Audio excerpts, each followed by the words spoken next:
আজকের ইফতারিতে জীবের আব্বুর আবদারে আমি আমের শরবত বানালাম, যেটা এই বছর প্রথমই বানাচ্ছি। আর অনেক বেশি ভয় পাচ্ছিলাম, কারণ জিমের আব্বু বলতেছিল সবার জন্য বানাতে, কারণ সে অফিসে নিয়ে যাবে বন্ধুদের খাওয়ানোর জন্য। তো একটু ভয় পাচ্ছিলাম, যেহেতু এই বছর প্রথম বানাবো। তো আমের শরবতটা কিন্তু ইফতারিতে অনেক বেশি ভালো লাগে। জিমের আব্বু তো অনেকদিন ধরে বলতেছিল, আমি খুঁজে পাচ্ছিল না। তো বাজার থেকে আজকে আসার সময় আমরা এতগুলো আম কিনে আনছি, কচি আম একবারে। আর এই আমগুলো দিয়ে আজকে আমি শরবত বানাবো।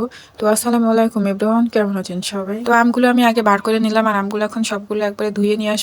আর তারপরে একটা বোতল ভর্তি করে পানি আমি ডিপে রেখে দিব। আর এই বোতলটা হচ্ছে নর্মালি ছিল, তো নর্মাল থেকে বার করে আমি ডিপে রেখে দিলাম, কারণ ডিপে রেখে দিলে একটু বেশি ঠান্ডা হবে। তাই তো যাই হোক, আমি এই জায়গায় পরে আমগুলো বের করে নিচ্ছিলাম। জিমের আব্বু পরে আবার ধইনা পাতাও আনিয়ে দিচ্ছিল। ধইনা পাতা, পুদিনা পাতা সবকিছু দিয়ে আজকে বানাবো। আমি জিমের আব্বুকে বলতেছিলাম যে অনেকদিন বানাই না, আর যেহেতু তুমি সবাইকে খাওয়ানোর কথা বলতেছো, তো অনেক ভয় পাচ্ছিলাম ঠিক মতো হবে কিনা। আর সারাদিন রোজা থাকার কারণে না আমার মুখের অবস্থা একদমই খারাপ, মুখ চোখ একবারে শুকায় গেছে। আর আজকে খুব তাড়াহুড়া করে তারপরে বানাচ্ছিলাম, এদিকে আমি রান্নাও করতেছিলাম, আবার হচ্ছে শরবতও বানাচ্ছিলাম। তো আমগুলো আছে আমি পিস পিস করে কাটে নিব, 3টা আম দিয়ে তারপর শরবতটা বানাবো। প্রায় আধা চকের মতনই বানাবো আজকে। তো আমগুলো একবারে কচি ছিল, দেখে না কাটতেছিলাম, আর আমার অনেক বেশি খেতে ইচ্ছা করতেছিল, অনেক বেশি জিভাতে পানি চলে আসতেছিল। আমার মনে অনেক সাহস নিয়ে তারপর বানানো শুরু করে দিচ্ছি, যেহেতু জিমের আব্বুর কাছে জিজ্ঞেস করতেছিলাম আমি কিভাবে বানাবো, অনেকদিন ধরে বানাই না। তো আমাকে শিখাই দিচ্ছিল যে কি দিয়ে বানাবা, পুদিনা পাতা, ধইনা পাতা, আম দিবা, তারপরে লবণ দিবা, পানি দিবা, বিট লবণ দিবা, তারপরে চিনি দিবা, এগুলা দিয়ে তো বানায়। আর সাথে কয়েকটা কাঁচামরিচ দিয়ে দিবা। তো ও বলতেছিল এগুলাই দিয়ে তো হয়ে যাবে। তো আমি ওর কথা মতন সবকিছু দিয়ে দিলাম। তো সবকিছু জানার পরেও কিন্তু একটা কেমন কেমন লাগে, নিজেদের জন্য বানানো একরকম, আবার সবার জন্য বানানো একরকম। তো যাই হোক, আমি এই জায়গায় কিন্তু পরিমাণ মতন 3টা আম দিয়ে নিছিলাম, তারপরে পুদিনা পাতা, তারপরে হচ্ছে ধনিয়া পাতা, এগুলো দিয়ে তারপরে কয়েকটা কাঁচামরিচ দিচ্ছি। জিমের আব্বু বলতেছিল একটু ঝাল ঝাল করে বানাবা, তো 4-5টা কাঁচামরিচ দিয়ে দিলাম। পরে আমি আরো কয়েকটা দিয়ে দিছিলাম এর ভিতরে কাঁচামরিচ, তারপরে জায়গা বিট লবণ, চিনিও দিয়ে দিছিলাম। তো সবকিছু একবারে দিয়ে আমি ব্লেন্ড করে নিব। চিনিটাও দিয়ে দিছিলাম যাতে তাড়াতাড়ি করে গলে যায়। আর 1 ঘন্টার ভিতরে যেহেতু আমার সবকিছু বানাই রেডি করতে হবে। আর আজকে কাজ করতে আমার জিমের আব্বু সাহায্য করতেছিল, এরকম সাহায্য না কখনোই করে না, কোনো কাজে আমাকে সাহায্য করে না। কারণ আজকে আমরা একটু বাইরে গেছিলাম, বাইরে থেকে আসতে আমাদের প্রায় 5টা বেজে গেছে, আর 1 ঘন্টার ভিতরে আমাদের সবকিছু রান্না করতে হবে। তো আমি এই জায়গায় মাংস চুলার উপরে দিয়ে আসছিলাম, একবারে কষাই দিয়ে আসছিলাম। জিমের আব্বুই আজকে প্রথমবার হচ্ছে চুলার জাল ধরাই দিছে, আর চুলার জাল ধরাই দিয়ে চুলার পরে বসে রয়েছে, রান্না করতেছে, দেখতেছিল। আর আমি এদিকে শরবতটা বানাচ্ছিলাম। আর আজকে আমরা দুজনেই রোজা ছিলাম, তো এই জন্য বেশি খারাপ লাগতেছিল। আর যেহেতু বাইরে থেকে আইসি, তো এদিকে জিমও ঘুমাচ্ছিল, আর 1 ঘন্টার ভিতরে আমিও রান্না বান্না সবকিছু গোছায় গেছে দিয়ে আসছিলাম। আর তাইও বসে বসে মাংসটা দেখতেছিল, আর এদিকে আমি তো শরবতটা বানাই নিছিলাম তাড়াতাড়ি করে। ইফতারিতে যেহেতু শরবতটাই খাবো, অনেকদিন পরে প্রথমবার শরবতটা খাবো, তাই খুব মন দিয়ে বানাচ্ছিলাম।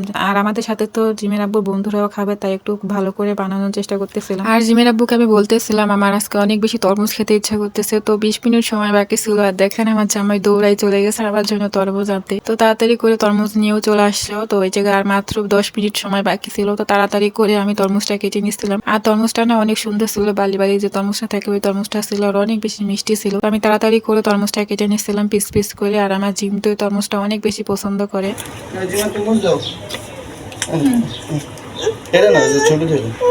এই যে এটাই তো খাইবে না বলে কই যাবা কইটা খাইবা ওই উনটা খাইবে চল এই যে নিচে কাটটা নিচে চলো চলো চলো শেষ।